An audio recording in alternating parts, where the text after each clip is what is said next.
Hello everyone, ये जो आप लोग व्यक्ति देख रहे हैं इनको आप लोग बहुत अच्छे से पहचानते होंगे। ये अल्फ्रेड नोबल साहब जो कि एक स्वीडिश इन्वेंटर थे और इन्होंने डायनामाइट को इन्वेंट किया था।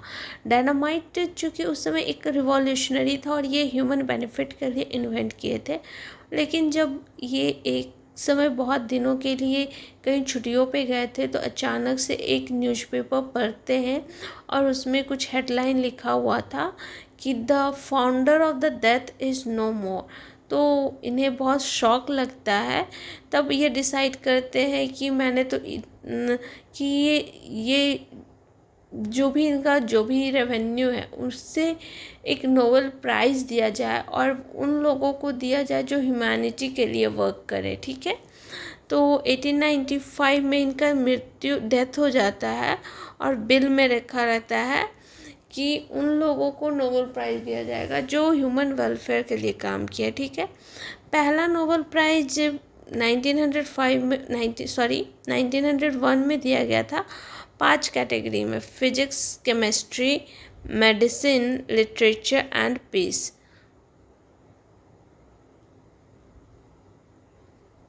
1968 में सिक्स्थ नोबेल प्राइज़ ऐड किया गया था इकोनॉमिक साइंसेस के कैटेगरी में, इकोनॉमिक साइंस के कैटेगरी में, और ये स्वीडन का सेंट्रल बैंक ने ऐड किया। ठीक है, अब नोबेल प्राइज़ तो में क्या मिलता है? एक मेडल, एक डिप्लोमा और $1 मिलियन के अबाउट मनी। एक बार में मैक्सिमम 3 लोगों को दिया जाता है, मैक्सिमम 3 लोगों को नोबेल प्राइज़ दिया जाता है, और ये ऑर्गेनाइजेशंस को भी दिया जा सकता है Nobel prize.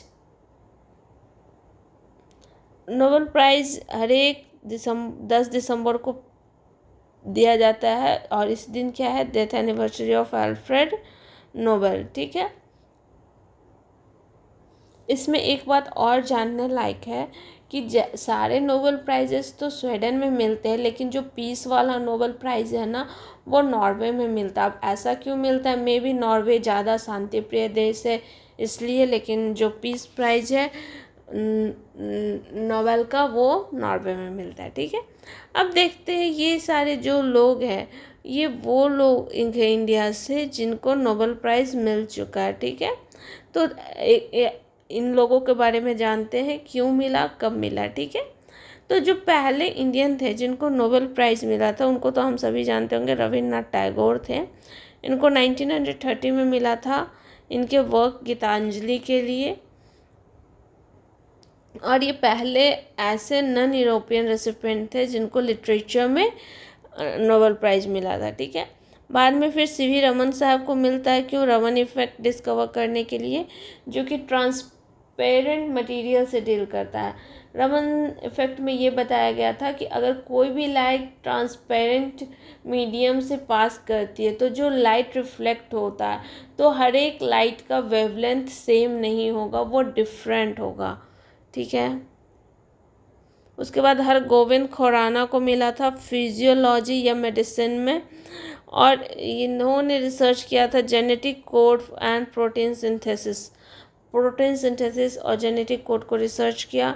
Then mother Teresa को नोबेल प्राइज़ मिला था। इन्होंने कोलकाता में काम किया था for the welfare of human society. Okay, आप लोग बताइए मदर ट्रेसा कहाँ से बिलोंग करती थी, कमेंट सेक्शन में।